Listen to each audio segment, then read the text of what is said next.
நம்முடைய இஸ்லாமிய சகோதரர்கள் சரியாக அதை அறியாமல் இருக்கின்றார்கள். ஏனென்றால் இன்று எத்தனையோ வரலாற்று நூல்கள் வந்திருக்கின்றன. குறிப்பாக நபிமார்களை பற்றிய வரலாறு பல்வேறு புத்தகங்கள் உள்ளன. ஆனால் இமாம் இப்னு கஸீர் ரஹ்மத்துல்லா அவர்கள் எழுதியிருக்கின்ற அல் பிதாயா வன் நிஹாயா என்ற நூல் ஹதீஸ் குர்ஆன் ஹதீஸ்க்கு ஏற்ப அதனுடைய வடிவிலே அதன் பின்னணியிலே தம்முடைய வரலாற்றை அவர் கொண்டு செல்கின்றார்.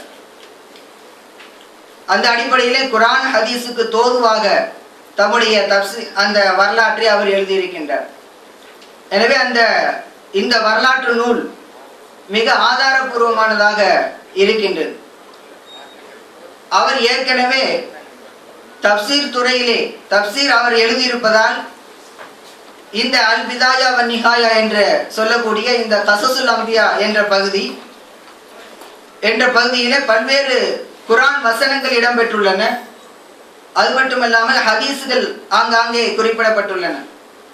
இதன் காரணமாக ஒரு தப்சீரை படித்த மற்றும் ஹதீஸ்களை படித்த ஒரு அனுபவம் நமக்கு கிடைக்கும். அத்தகைய சிறந்த ஒரு ஆதாரபூர்வமான நூல். இந்த நூலை நாம் வாங்கி படித்து நபிமார்களை பற்றிய உண்மையான தகவல்களை தெரிந்து கொள்ள வேண்டும். பூர்வமான நூல். இந்த நூலை நாம் வாங்கி படித்து நபிமார்களை பற்றிய உண்மையான தகவல்களை தெரிந்து கொள்ள வேண்டும். அல்லாஹ் தஆலா குர்ஆன் ஷரீஃபிலே சொல்லி காட்டுகின்றான், குல் ஜாஅல் ஹக்கு வ ஸஹகல் பாத்தில் இன்னல் பாத்தில கான ஸஹூகா. நபியே, நீங்கள் கூறுவீராக,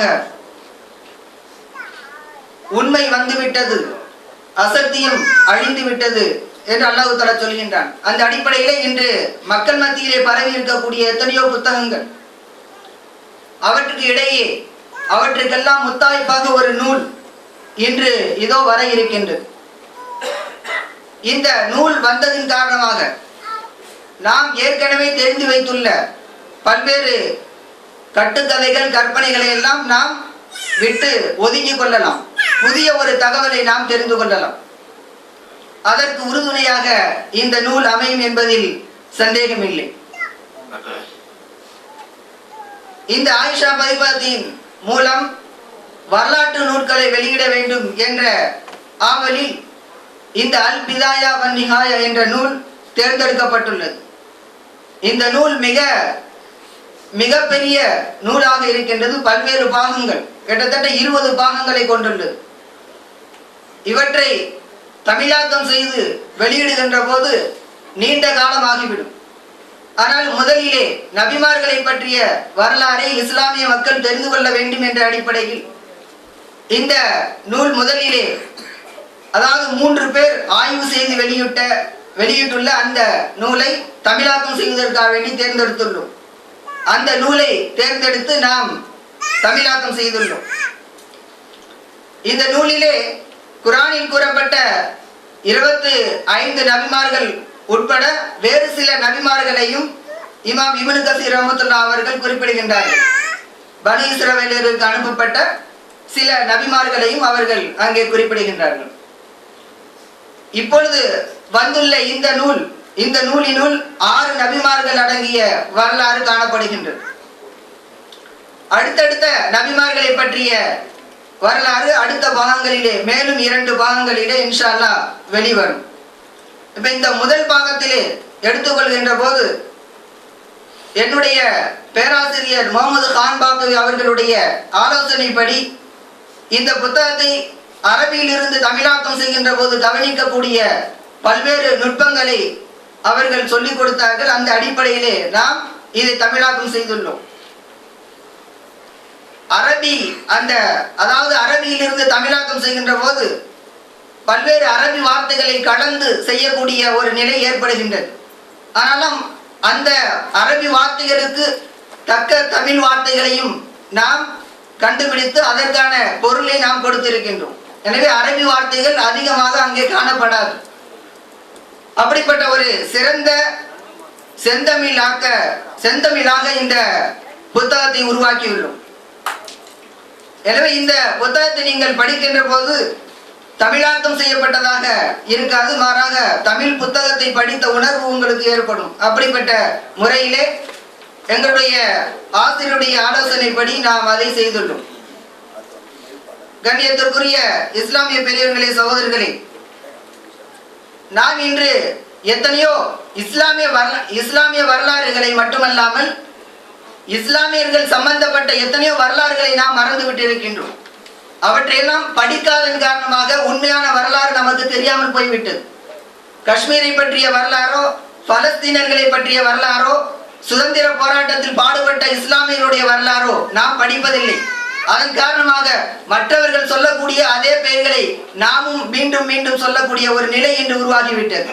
அதே போலதான் நபிமார்களை பற்றிய கதைகளை நாம் எதை கேட்டு வைத்திருக்கின்றோமோ அதையே மீண்டும் சொல்லக்கூடிய ஒரு நிலை இன்று உருவாகிவிட்டது. இதை நாம் நீக்க வேண்டும் என்று சொன்னால் வரலாற்று புத்தகங்களை நாம் படிக்க வேண்டும்.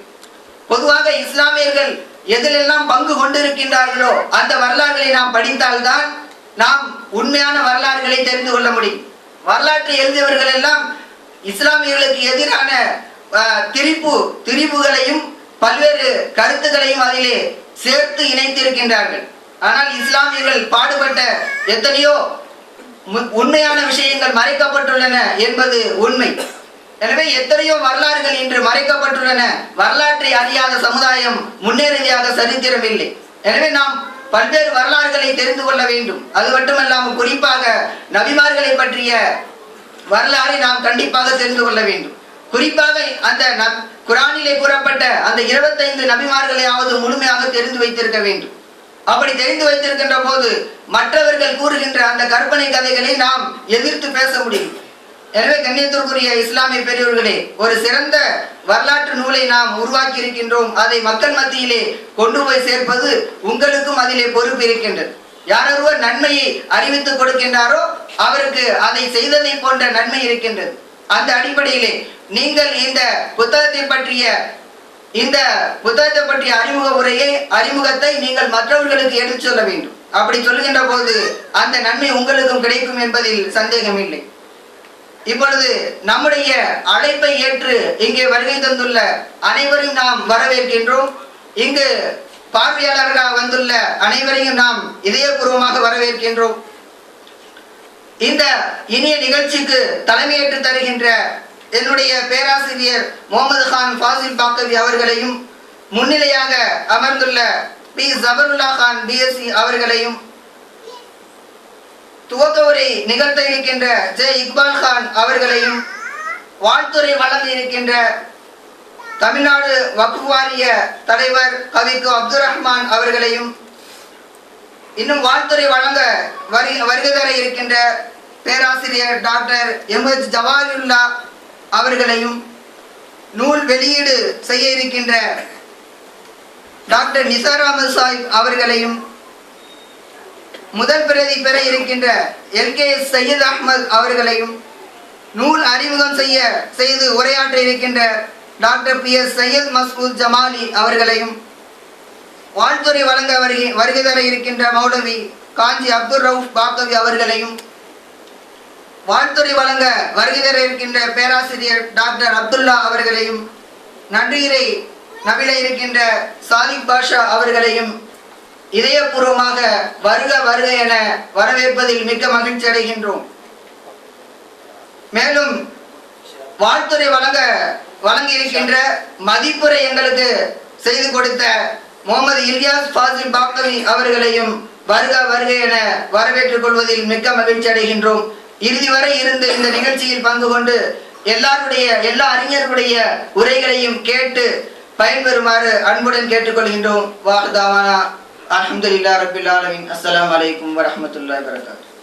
தெரிந்து கொள்ள விரும்பாத எந்த சமூகமும் தன்னுடைய முகவரியை தொலைத்துவிடும் என்ற வார்த்தை மிக ஆழமாக கவனிக்கப்பட வேண்டிய விஷயம். நமது நிகழ்கால வாழ்க்கையை மதிப்பிடுவதற்கான உரைகளும் அளவுகளும் கடந்த கால வரலாறுகள் தான் என்ற அடிப்படையில் தான் ஆயிஷா பதிப்பகம் தன்னுடைய பணியாக வரலாற்றுத் துறையை தேர்ந்தெடுத்திருக்கிறது என்பதை மொழிபெயர்ப்பாளர் அப்துல் ஹாதி பாக்கவி அவர்கள் இங்கே தெரிவித்திருக்கிறார்கள். உண்மையிலேயே கவனிக்க வேண்டிய விஷயம். அடுத்து ஆயிஷா பதிப்பகத்தின் நிறுவன MBA அவர்கள் துவக்க உரை நிகழ்த்துகிறார்கள். அந்த ஏக இறைவனின் சாந்தியும் சமாதானமும் நபிகள் நாயகம் ஸல்லல்லாஹு அலைஹி வஸல்லம் அவர்கள் மீதும் அவர்களை பின்பற்றி நடந்த சத்திய சகாபாக்கள் மீதும் மற்றும் இங்கு கூடியிருக்கும் நம் அனைவரின் மீதும் நிலவட்டுமாக என்று பிரார்த்தித்து ஆயிஷா பதிப்பகம் ஏன் ஆரம்பிக்கப்பட்டது என்ற நோக்கத்தை உங்களுடன் பகிர்ந்து கொள்கிறேன்.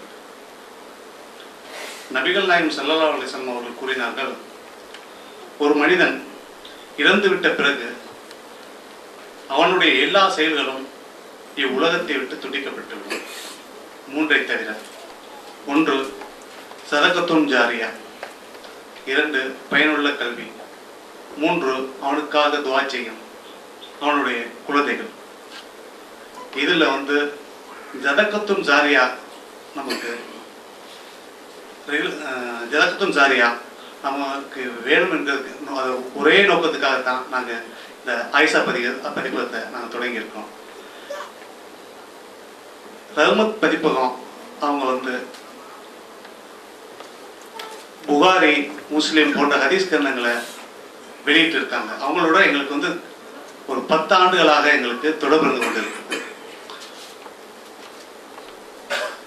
இந்த ஹதீஸ் புத்தகங்கள்ல அவங்க வெளியிட்டு இருக்கிற மாதிரி நம்மளும் ஏன் ஒரு நூலை ஜதகத்துல் ஜாரியா வர மாதிரி நம்ம ஏன் பண்ணக்கூடாதுங்கிற எண்ணம் எங்களுக்கு நீண்ட நாட்களாக எடுத்துக்கிட்டு இருந்துச்சு.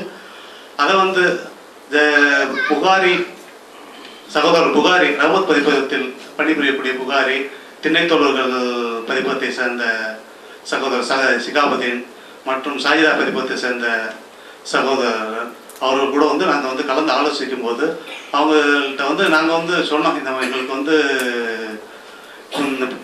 பதிப்பகம் ஆரம்பித்து ஒரு நல்ல நூல்களை தமிழில் கொண்டு வரணுங்கிற எண்ணம் எங்களுக்கு நீண்ட நாட்களாக இருந்துக்கிட்டு இருக்கு. எந்த மாதிரி நூல்களை கொண்டு வரலாம்னு சொல்லி அவங்கள்ட்ட நாங்கள் கன்சல்ட் பண்ணும்போது அவங்க சொன்னாங்க, ஹதீஸ் கிரந்தங்கள் எல்லாமே, அதாவது புகாரி, முஸ்லிம், திருமதி, நசை, அபுதாவுது, இப்னு மஜா, இது 6 ஹதீஸ் கிரந்தங்களையும் புகாரி பதிப்பகம் தமிழில் கொண்டு வரதா சொல்லி முடிவெடுத்துட்டாங்க. அதை தவிர்த்து பார்க்கறதா இருந்தால் தமிழில் ஒரு சிறந்த வரலாற்று நூல் வராமல் இருக்கிறது. அந்த குறை ரொம்ப நாட்களாக இருந்து கொண்டிருக்குது. அதை நீங்கள் கையில் எடுத்து பண்ணீங்கன்னா நல்லா இருக்கும் அப்படின்னு சொல்லி சொன்னாங்க. சகோதரர் புகாரி இதை முன்வைத்து மௌலானா மௌலவி கான்பாக்கே அவங்கள்ட்ட எங்களை அழைச்சிட்டு போய் எங்களுடைய எண்ணத்தை அவங்கள்ட்ட சொன்னாங்க. கான்பாக்கே ஹஜரத் அவங்க எங்களோட எண்ணத்தை புரிஞ்சுக்கிட்டு ரொம்ப மகிழ்ச்சி அடைஞ்சு நீங்கள் ஒரு நல்ல முயற்சி எடுத்துருக்கீங்க, அதுக்கு என்னால் ஆன எல்லா உதவியும் பண்ணுறேன். நான் ரொம்ப நாட்களாக தமிழில் வர வேண்டியது இப்னு கஸீருடைய அல் பிதாயா வண்டிகாயங்கிற நூல் தமிழில் வரணும்னு நான் ரொம்ப நாளாக பிரியப்பட்டுக்கிட்டு இருக்கேன், அந்த பணியை நீங்கள் எடுத்து பண்ணுங்க அப்படின்னு சொல்லி எங்களை தூண்டுகோலாக அமைஞ்சாங்க. அவங்களே அவங்களுடைய மாணவர் அப்துல் ஹாதி அவங்கள எங்கள்கிட்ட இந்த பணியை தமிழாக்கம் பண்ணுறதுக்குண்டான பணியை அவங்க எங்களுடன் சேர்த்து விட்டு பண்ணுறதுக்கு எல்லா உதவியும் அவங்க பண்ணாங்க. கிட்டத்தட்ட 1.5 வருட காலமாக பிப்ரவரி 2009 இந்த பணியை நாங்கள் தொடங்கி இன்று தான் அதனுடைய முதல் பாகம் முடிந்து உங்கள் முன் வெளியிட இருக்கிறோம். இதோட அடுத்த பாகம் மொத்தம் 3 பாகங்களாக வர இருக்கிறது. மொத்தம் 25 நபிமார்களுடைய வாழ்க்கை வரலாறுகள் வர இருக்கிறது. இதில் முதல் பாகத்தில் 6 நபிமார்களை பற்றிய வாழ்க்கை வரலாறு இருக்கிறது. மற்ற பாகங்கள் இன்ஷா அல்லாஹ் அடுத்தடுத்து வெளியிட இருக்கிறோம். இது தவிர இஸ்லாத்தில் வர வேண்டிய மிக முக்கியமான நூல்களை அதாவது இஸ்லாமிய மக்கள் போய் சேர வேண்டிய நல்ல நூட்களை இன்ஷா அல்லாஹ் நாங்கள் வெளியிடணும்னு சொல்லி முயற்சி எடுத்திருக்கோம். அதுக்காக வேண்டி